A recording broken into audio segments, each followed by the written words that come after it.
I bought this adorable top and then realized I could make it for just a fraction of what I paid for it. I found this beauty while scrolling through my social media feed and I fell in love with it. I had to get it. The total cost is somewhere around $50 with shipping and all. But then I thought, how easy would it be to copy it and show you exactly how to do it? Here's my copy. Can you really tell them apart? This one was only $12 and some change off of Amazon. And I'll show you exactly how to do it and where to get this kind of shirt. So let's head on over to the table where the magic happens. So before I start to dissect this cute little top, I wanted to take a look at some of the features that caught my eye that I really think are neat looking and kind of get an idea on how it was achieved. I just want to point out this little, it looks like a pseudo band here, but it kind of disappears here. And same on the back and these little pleats. So let's take a look at the inside. It's interesting to note that this pseudo band is made only by making a couple darts, some horizontal darts. This one is definitely dart. This one is serged off. So this might be more of a substantial dart. And when I pick this apart and lay it out flat, I'll be able to see how wide the spread is right here in this area. And these little pleats up here are simply just pleats, and it's serged off and just sort of left right here. If we poke it out here, we can see that there is a corner, but it's just kept to the inside, sort of forming this little pseudo pleat right there. The rest of this top just looks like a regular t-shirt, and regular crew neck and regular sleeves. I'm going to try to figure out what size this would translate well into for getting a man's shirt, because I think it's going to need to be wider in this area. This one is this is a medium woman's top, and it is 70% modal rayon, 24% polyester, 5% spandex. So I'm going to try to find a t-shirt on Amazon that looks like a similar fiber, because this has really great drape. It's not a stiff cottony one. It's got a little bit of a sheen and it's very, very soft. So let's get into the dissecting. As the purpose of this tutorial is to show you how you can make a ready-made t-shirt into this cute top, you'll need to pluck out one side seam, and there will be serging there. If you need some help on how to do this, please refer to my video reference at the top for easy instruction on how to do this. Of course, as I need to make a pattern from my dissected top, I pluck out both side seams in order to get the most accurate trace from my original top. But as I already said, you will only need to take out one seam, only from the hem just up to the armpit. Here's what the trace pattern looks like. If you need to pause here and get a good look at the shape, then do so. I've got my extra stretchy man shirt here. This is a men's size large, and I'm going to link in the description where I got this particular one. It was $12 and some change, very inexpensive, and it is polyester, viscose, which is rayon, and spandex. It has some pretty good stretch to it, which is really what I wanted.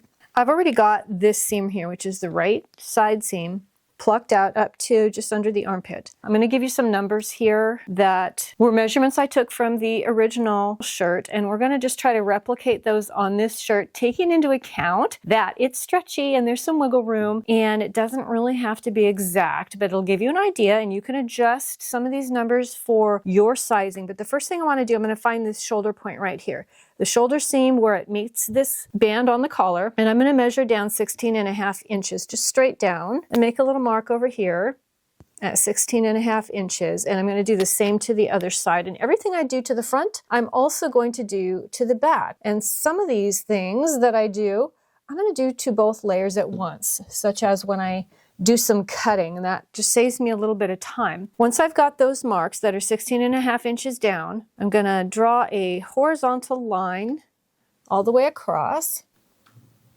And this is just going to kind of be my baseline from which I do some of the other markings with. After I draw my center line, I need to figure out how far out my slice needs to be when I'm making this little opening here. And so my calculation is to take my width of my top, which is 22 inches, and I'm going to divide that by 0.58. That gives me 12.76 inches. So I'm going to measure from my right side here. I'm going to do just 12 3/4. That is close enough. We're going to draw lines that are 1/2 inch above and 1/2 inch below the line on this side here. And then we can draw our wedge.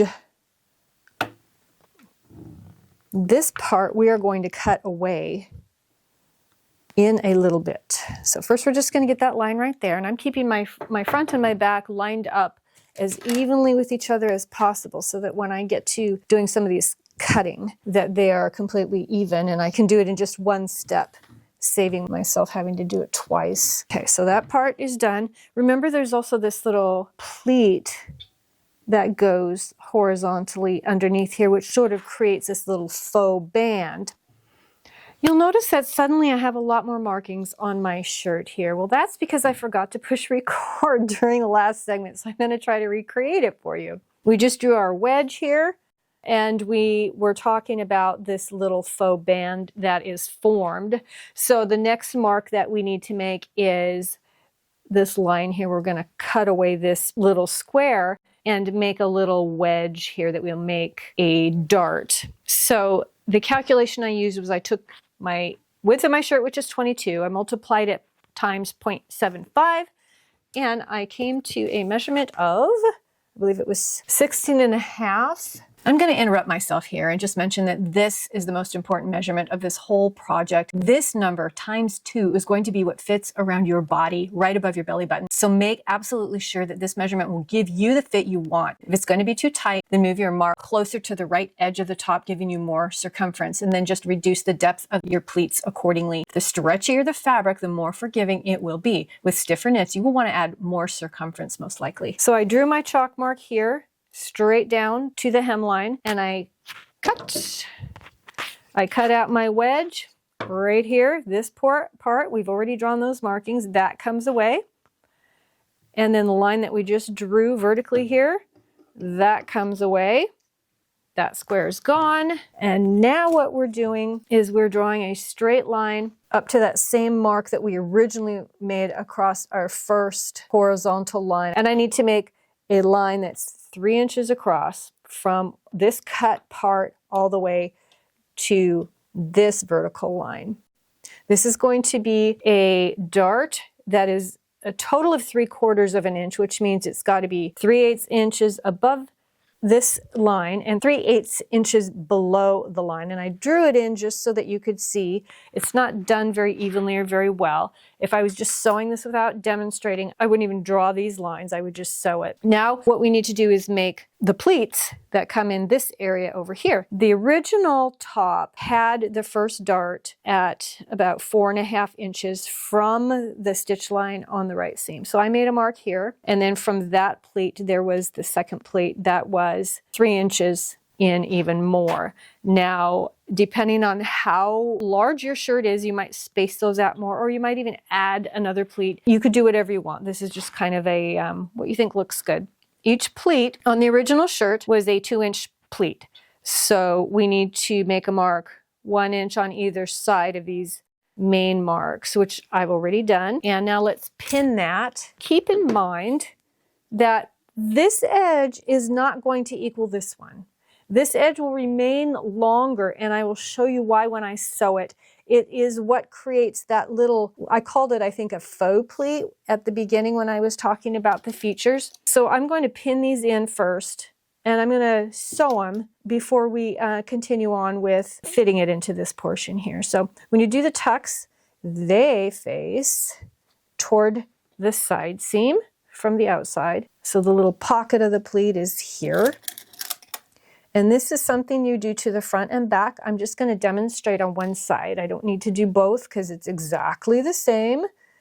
The pleats face the same side seam. And you can see how much longer that is still. I will be back after I baste those pleats. All right, back from the machine, I have got the pleats basted on both the front and the back, and my next step is going to be going ahead and sewing this little dart right here. So I'm going to taper it out nicely to that point right there in the middle of the shirt, and when I have that done, I'll be back. Just a little caveat here, I have to transfer these markings to the inside of the shirt because I was demonstrating on the outside. So these are the lines that I'm going to use for my little dart that goes to the inside.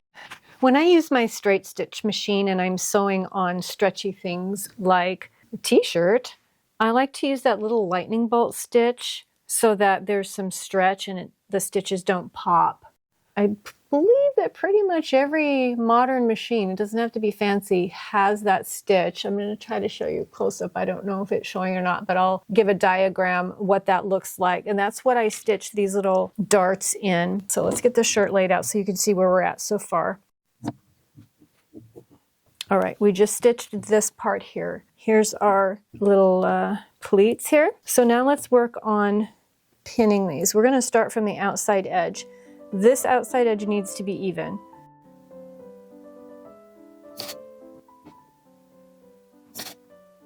Now remember I said that where they meet at the point, it's not going to be a one-to-one, and it's that way on purpose.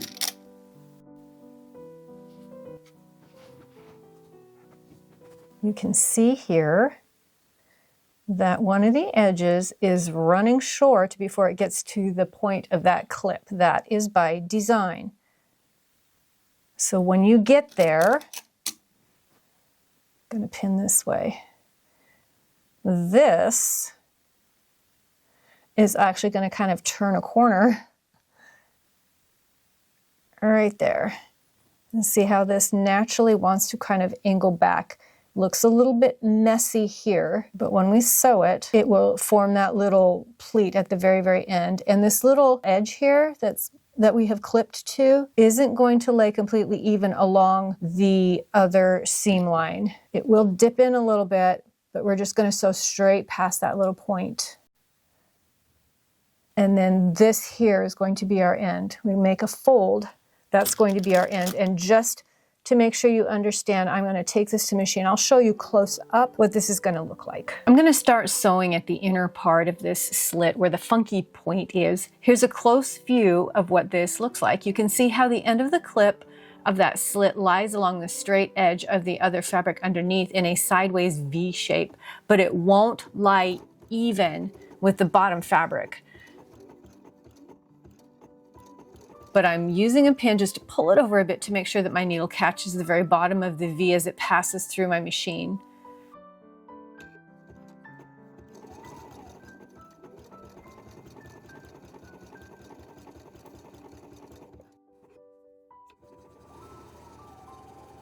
I keep looking underneath just to make sure that those pleats are lying the way that I need them to lie and aren't changing position. Let's take a look at it. Here's that point on the end that gets pushed to the inside, forming the last pleat. Now we've already got the lower half of the top done. You can see our two pleats here, and here's the other one that was formed by that funky little angle that was done here that we just sewed, and you can see I can pop it out like a corner. Once we press that, it'll stay put. But we've got our pleats and we've got our nice little dart here, and I'll replicate that on the other side, which I haven't done yet. And then we'll zip up the side seam. This is actually so much easier than you would ever think. What a transformation. I have zipped up the side and it is all done. Now I finished off my seams with a serger, but you do not have to. This will not run. I just wanted to neaten them up a little bit. Now our sample top, I've made a pattern from it. This is what the pattern looks like. And if I line up the shoulder seam up at the corner here, we can see that the sample top, this was the finished hemline here, is about 4 inches shorter than this men's top that I bought. So I'm going to try this on and see if I actually want to hem it 4 inches shorter or if I like the longer length, and that's something you might want to think about doing too. So let me go try this on. Incidentally, I did end up hemming it to match the sample top. After I had all my pleats pinned sewn in, I decided I wanted to reposition them. I don't know if my issue was operational error when I was following the pleat markings. So I plucked out all the inside. I made the pleats the same width. The good thing about making your own clothing is that you get to be the designer. This is just a design feature. There's no rules about this, but being that my aim was to make the shirt as close as possible to the purchased one, you can see here that the pleats are fairly even. Not exactly, but fairly even. So I think they're supposed to be even. I have another top that I made that I will model for you later, and I'm gonna leave the pleats. They're not the same, but this is how they turned out, and I think it's gonna be just fine. Now it's time for modeling. First, let's get a good look at the original purchase top. I love how this look really up-levels a regular t-shirt. I like the way that it's just a bit more fitted above the waist, and certainly I can make it looser depending on my desired styling, but the pleats give the upper portion a very casual, classy, relaxed look. Now let's compare this original to the copies that I made. Here's the top that I featured in the demonstration. This portion is the little banded look that our pleats and dart made.